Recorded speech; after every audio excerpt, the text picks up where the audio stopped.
સૌને નમસ્કાર. તુલસી જ્ઞાન વિજ્ઞાનમાં આપ સૌનું હાર્દિક સ્વાગત છે.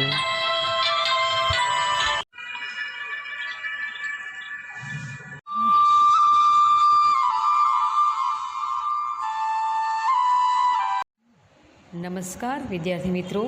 ધોરણ 9 વિષય વિજ્ઞાન, પ્રકરણ છે 15મું, અન્ન સ્ત્રોતોમાં સુધારણા. વિદ્યાર્થી મિત્રો, આ પ્રકરણ ખૂબ જ સરળ છે અને તમને સૌને ઘણી બધી માહિતી આમાંની ખબર પણ છે.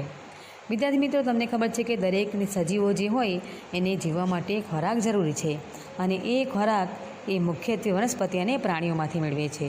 તો અહીં તમને વનસ્પતિ અને પ્રાણીઓમાંથી જે ખોરાક મળે છે એ અંગેની વિવિધ રીતો દર્શાવી છે. તો ચાલો તૈયાર થઈ જાઓ. અન્ન સ્ત્રોતોમાં સુધારણા કેવી રીતે કરવામાં આવે છે તે જાણીએ. આપણે ખોરાકના સ્ત્રોતો કયા કયા છે તે જાણીએ છીએ, કેમ કે ખોરાક આપણા માટે સૌથી અગત્યની બાબત છે. ખોરાકને કારણે આપણો શરીરનો વૃદ્ધિ વિકાસ થાય છે. ખોરાકમાંથી મળતા વિવિધ પ્રકારના ઘટકો, કાર્બોદિત, પ્રોટીન, ચરબી, વિટામિન વગેરે આપણા શરીરના વૃદ્ધિ વિકાસ માટે અગત્યનો ભાગ ભજવે છે. તો ચાલો આપણે જાણીએ કે ખોરાકના સ્ત્રોતો કયા કયા છે. આપણે હવે જોઈએ તો ખેતીમાંથી મળતા ખોરાકના સ્ત્રોત કયા કયા છે. તો મિત્રો, ધાન્યો, કઠોળ, શાકભાજી, ફળ, ડ્રાયફ્રૂટ્સ, તમે કોઈ પણ ફળ લઈ શકો, તેલીબિયા અને મસાલાઓ, આ બધા જે પદાર્થો છે એ ખેતીમાંથી મળતા ખોરાકના સ્ત્રોત છે.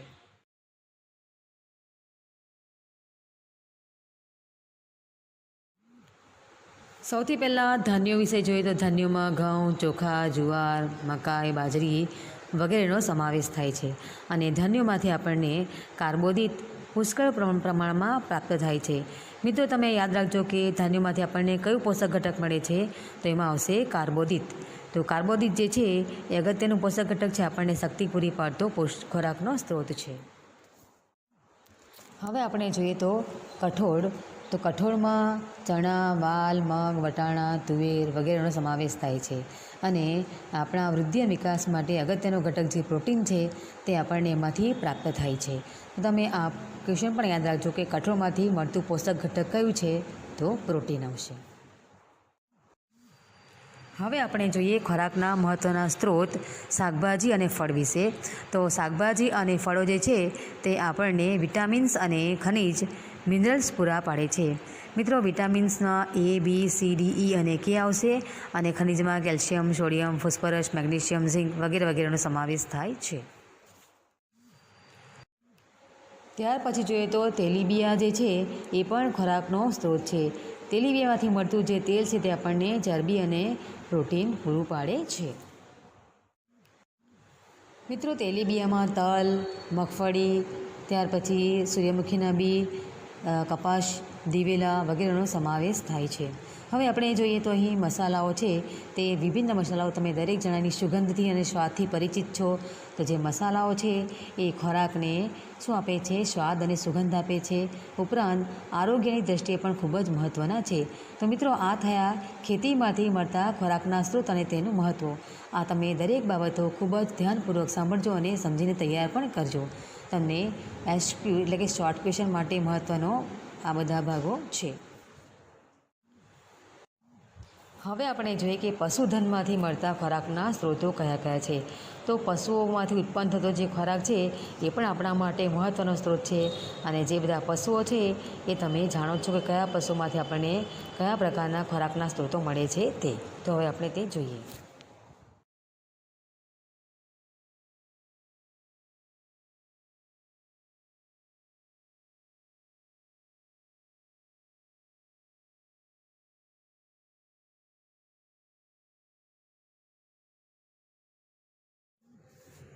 ઉપરાંત અહીં દર્શાવેલા ગાય, ભેંસ જેવા જે પ્રાણીઓ છે એ આપણને દૂધ જેવો ખૂબ જ પોષણયુક્ત આહાર પૂરો પાડે છે અને દૂધમાંથી મળતી બીજી નિપજો પણ, દૂધમાંથી બીજી બધી બનતી વસ્તુઓ પણ તમને ખબર છે. એટલે કે દૂધ છે એ પણ ખોરાકનો મુખ્ય સ્ત્રોત ગણાય છે. હવે આપણે જે જોવાના છે મુદ્દો છે ભારતમાં આહાર ક્રાંતિ. તો અત્યારનો યુગ વિજ્ઞાન અને ટેકનોલોજીનો યુગ છે. ટેકનોલોજી જેમ જેમ વિકસતી જાય છે તેમ તેમ વસ્તીમાં પણ વધારો થતો જાય છે અને જેમ જેમ વસ્તી વધતી જાય તેમ અન્નના ઉત્પાદનમાં પણ આવશ્યક વધારો થવો જોઈએ અને એ વધારો કરવા માટે આપણે ખાસ પ્રકારની એગ્રીકલ્ચર ટેકનિક અપનાવવી જોઈએ અને એ ટેકનિક અપનાવવાથી વધતી જતી વસ્તીને ખોરાક જે જરૂરી છે એ ખોરાક પૂરો પાડી શકાવવો જોઈએ. તો એ માટે આપણા દેશમાં વિવિધ પ્રકારની ક્રાંતિઓ અસ્તિત્વમાં આવી છે અને એ ક્રાંતિઓ કઈ કઈ છે તે આપણે જોઈએ. ટૂંકમાં આહાર ક્રાંતિ એટલે કે આપણા જે પોષક ઘટકો છે, ખોરાકના સ્ત્રોતો છે, એમાં વધારો થવા માટેની પ્રક્રિયા અને એ પ્રક્રિયા માટે કયા કયા ઘટકોનો સહારો લીધો છે એ પણ આપણે જાણવું જરૂર છે. તો આપણે જોઈએ કે ભારતમાં આહાર ક્રાંતિઓ કઈ કઈ થઈ છે અને તે કેવી કેવી છે. હવે આપણે હરિયાળી ક્રાંતિ કોને કહેવાય તે જોઈએ. તો હરિયાળી ક્રાંતિ વિશે તમે સામાન્ય રીતે આગળના ધોરણમાં શીખી ગયા હશો. તો જે ક્રાંતિ દ્વારા પાકના ઉત્પાદનમાં વધારો થાય તે ક્રાંતિને હરિયાળી ક્રાંતિ કહેવાય છે. હરિયાળું એટલે કે લીલા રંગનું, અને લીલા રંગના બધા પાકો જે થાય ખેતરમાં એ બધાનો રંગ કેવો હોય છે? લીલો હોય છે. અને એ પાક ઉત્પાદન કરવા માટેની જે પદ્ધતિ છે એમાં ઘણી બધી સુધારા વધારા કરવામાં આવ્યા છે અને તેને કારણે પાકનું ઉત્પાદન પણ વધ્યું છે. આપણે તેને હરિયાળી ક્રાંતિ તરીકે ઓળખીએ છીએ. તો આ છે હરિયાળી ક્રાંતિ. બીજું છે શ્વેત ક્રાંતિ. તો શ્વેત એટલે કે સફેદ ક્રાંતિ. તો ખોરાકના સ્ત્રોતમાં સફેદ રંગ જેનો છે એ છે દૂધ છે. તો દૂધના ઉત્પાદનમાં વધારો કરવાનો અને તે કહેવાય છે શ્વેત ક્રાંતિ કહેવાશે. તો દૂધ આપતા જે પ્રાણીઓ છે એ પ્રાણીઓને યોગ્ય પ્રકારનો આહાર પૂરો પાડવો, એમના રહેવાની વ્યવસ્થા પણ વ્યવસ્થિત રીતે રાખવી, ઉપરાંત એમને પણ યોગ્ય રીતે રોગચાળો ન ફેલાય તે પ્રમાણેની કાળજી રાખવાની અને તેના કારણે એમના જે દૂધના ઉત્પાદનમાં વધારો થાય છે તેને કહેવાય છે શ્વેત ક્રાંતિ. શ્વેત ક્રાંતિ પણ આજે આપણને જોવા મળે છે અને તેને કારણે દૂધના ઉત્પાદનમાં વધારો થયો છે અને દૂધમાંથી મળતી જે પેદાશો છે એના ઉત્પાદનમાં પણ વધારો થતો જોવા મળે છે. ત્યાર પછી છે ભૂરી ક્રાંતિ. તે વાદળી ક્રાંતિ તરીકે પણ ઓળખાય છે. તો આ ક્રાંતિ દ્વારા મત્સ્ય ઉત્પાદનમાં વધારો થયો છે. તો મત્સ્ય ઉત્પાદન એટલે કે દરિયાઈ જે જીવ છે એના ઉત્પાદનમાં વધારો થઈ રહ્યો છે અને તેને કહેવાય છે ભૂરી અથવા વાદળી ક્રાંતિ. ત્યાર પછી છે ભૂરી ક્રાંતિ. તે વાદળી ક્રાંતિ તરીકે પણ ઓળખાય છે. તો આ ક્રાંતિ દ્વારા મત્સ્ય ઉત્પાદનમાં વધારો થયો છે. તો મત્સ્ય ઉત્પાદન એટલે કે દરિયાઈ જે જીવ છે એના ઉત્પાદનમાં વધારો થઈ રહ્યો છે અને તેને કહેવાય છે ભૂરી અથવા વાદળી ક્રાંતિ. ત્યાર પછી છે ભૂરી ક્રાંતિ. તે વાદળી ક્રાંતિ તરીકે પણ ઓળખાય છે. તો આ ક્રાંતિ દ્વારા મત્સ્ય ઉત્પાદનમાં વધારો થયો છે.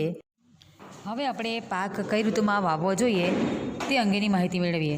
તો પાક વાવવા હોય તો જુદી જુદી ઋતુમાં જુદા જુદા પ્રકારના પાકો વાવવામાં આવતા હોય છે. તો કેમ કે જો જુદા જુદા પાકો માટે જુદી જુદી આબોહવાકીય પરિસ્થિતિ જેવી કે તાપમાન, ભેજ, પ્રકાશ અવધિ અને તેને ઉછેરવા અને તે વનસ્પતિનું જીવનચક્ર પૂરું કરવા માટે જરૂરી છે એ બધી બાબતો મળી રહેવી પ્રાપ્ય હોવી જોઈએ. તો એટલા માટે જે પાક છે તે જે તે ઋતુમાં જ ઉગી શકતો હોય છે, કેમ કે પાકને ઉગવા માટે અનુકૂળ સ્થિતિ હોવી જોઈએ. કોઈ પાકને વધારે પાણી જોઈતું હોય, કોઈ પાકને ઓછું પાણી જોઈતું હોય, તો તે પ્રકારના પાકો ઉગી શકે છે. વિદ્યાર્થી મિત્રો, અહીં આપણે હવે જોઈએ છીએ પાકની ઋતુ. તો તમને ખબર છે કે જુદા જુદા પાકો જુદી જુદી ઋતુઓમાં થતા હોય છે, કેમ કે દરેક પાકને તાપમાન, ભેજ, પ્રકાશ અવધિ વગેરે અલગ પ્રકારના જોઈતા હોય છે. કેટલાક પાકને ભેજ, પાણી વધારે જોઈએ તો કેટલાક પાકને પાણી ઓછું જોઈતું હોય છે. કેટલાકને તાપમાન વધારે જોઈએ તો કેટલાકને તાપમાન ઓછું જોઈતું હોય છે. તો આ પ્રમાણે જે પ્રકારની પરિસ્થિતિ હોય તે પ્રકારનો પાક વાવવો જોઈએ અને એના આધારે પાકના મુખ્ય 2 પ્રકારો પાડેલા છે. એટલે કે ઋતુઓ મુજબ જે પાક વાવી શકાતો હોય છે તેના આધારે પાકની મુખ્ય 2 ઋતુઓ ગણી છે અને પાક આ પ્રકારના પાડવામાં આવ્યા છે.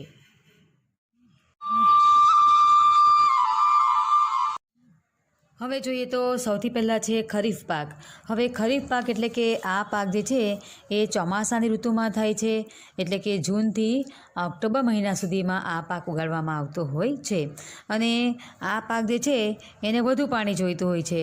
અને એ પાક કયા કયા તે જોઈએ તો ડાંગર છે, સોયાબીન, તુવેર, મકાઈ, ત્યાર પછી કપાસ, મગ, અડદ વગેરે બધા જે છે એ બધા ખરીફ પાકો છે. તો તમે આમાંથી ખરીફ પાક ખાસ કરીને ઉદાહરણ યાદ રાખજો અને કયા સમયગાળા દરમિયાન વાવવામાં આવે છે તે પણ યાદ રાખજો. રવિ પાક વિશે જોઈએ તો આ જે પાક છે રવિ પાક એ મોટે ભાગે શિયાળાની ઋતુમાં થાય છે, એટલે કે નવેમ્બરથી એપ્રિલ મહિના દરમિયાન આ પાકની વાવણી કરવામાં આવે છે, પાકનું ઉત્પાદન લેવામાં આવે છે. અને આ ઋતુમાં જે પાક ઉગે છે એ પાકને ઓછું પાણી જોઈએ છે, અને આપણને ખબર છે કે નવેમ્બરથી એપ્રિલ મહિનામાં વરસાદ થતો નથી, એટલે કે પાણી પાકને આપોઆપ ઓછું મળી રહેતું હોય છે. અને એના ઉદાહરણ જોઈએ તો ઘઉં છે, ચણા, વટાણા, રાઈ એટલે કે બધા કઠોળ જે છે તે, અને અળસી વગેરે બધા રવિ પાકો છે. તો મિત્રો આમાં પણ તમે સમયગાળો અને ઉદાહરણ ખાસ યાદ રાખજો, જેથી તમને એક્ઝામમાં મુશ્કેલી ન પડે.